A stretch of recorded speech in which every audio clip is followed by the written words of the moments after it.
12 సంచిక. ఇది కూడా పక్క మోసం. డబ్బులు ఇచ్చి నియమించుకున్న ఆర్టిస్టులకు ముందే శిక్షణ ఇచ్చి, వారి చేత కావలసిన మాటలు చెప్పిస్తారు. యూట్యూబ్ ఓపెన్ చేస్తే చాలు. ఇక్కడ ఆస్ట్రాలజీ మీద నమ్మకం లేని వాళ్ళు ఎవరైనా ఉన్నారా? ఇక్కడ ఎవరికైనా అస్ట్రాలజీ మీద నమ్మకం లేకుండా ఉందా?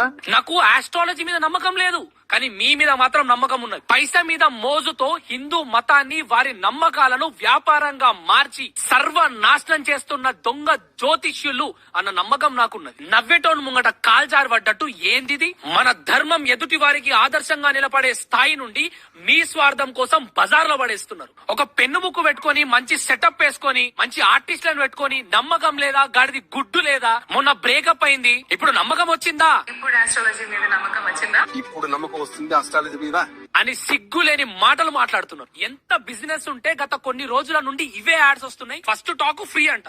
ఎందుకు?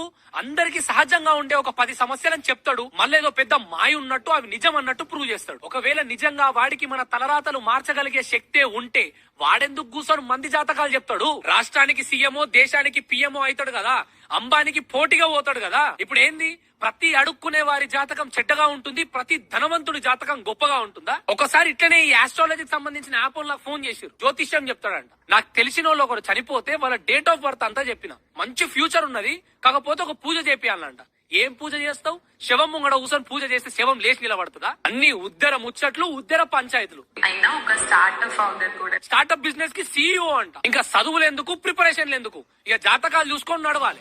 ఒక రోజు చిలుక పట్టుకొని ఇంటింటికి తిరుగుకుంటా మనం జాతకం చెప్పే పరిస్థితి వస్తుంది. అరే మనం ఆదరిస్తే సెలబ్రిటీ స్థాయి సంపాదించుకున్న ఈ సెలబ్రిటీల కన్నా సిగ్గు ఉండాలి కదా. మొన్నటి దాకానేమో బెట్టింగ్ యాప్లు, ఇప్పుడు ఆస్ట్రాలజీ యాప్లా లక్షలు తీసుకుంటున్నారు. మన తలరాతని, మన భవిష్యత్తుని ఏదైనా మారుస్తుందంటే అది కేవలం నువ్వు చేస్తున్న పని, నువ్వు పాటిస్తున్న ధర్మం మాత్రమే.